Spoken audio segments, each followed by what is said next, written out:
ز قیمتی کجا کنم شکایت حالا یک کاسه پیاور نمی کند دیماش بریم کفایت حالا یک کاسه پیاور دکاندارا ندارد رحم و انصاف حالا یک کاسه پیاور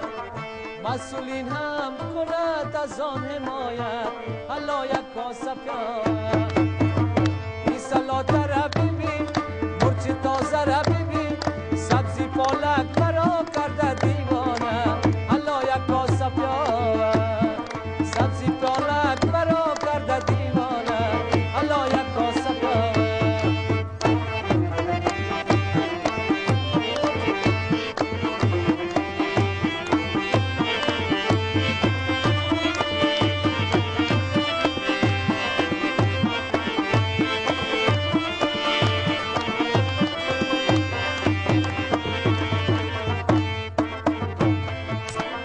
مرا کرده حواسی 1 کیلو گوشت حالا یک کاسه پیاور مگر قصاب جدا کند ز من پوست حالا یک کاسه پیاور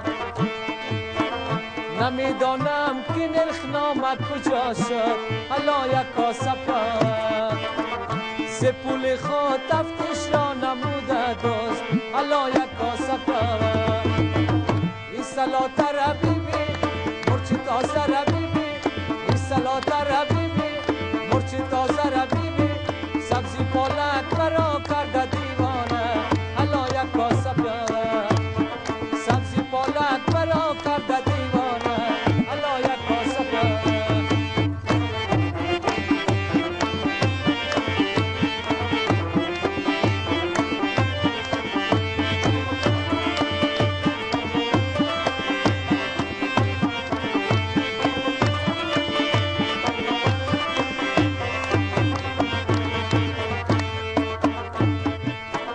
برنج خوب از برنج سیله باشه حالا یک کاسه پیاور با دست پیپسی همراهش میوه باشه حالا یک کاسه پیاور سه سالندش برید گفته نتانه حالا یک کاسه پیاور کباب مرغ همراهی کوفته باشه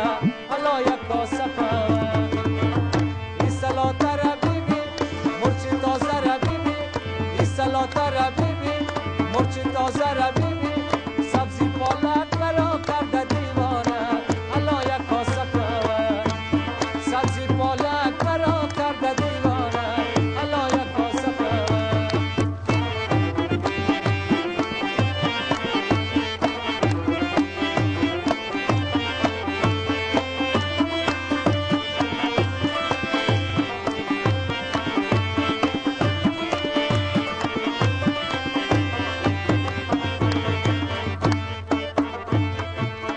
شوروای لاندی چقدر خوب مزه داره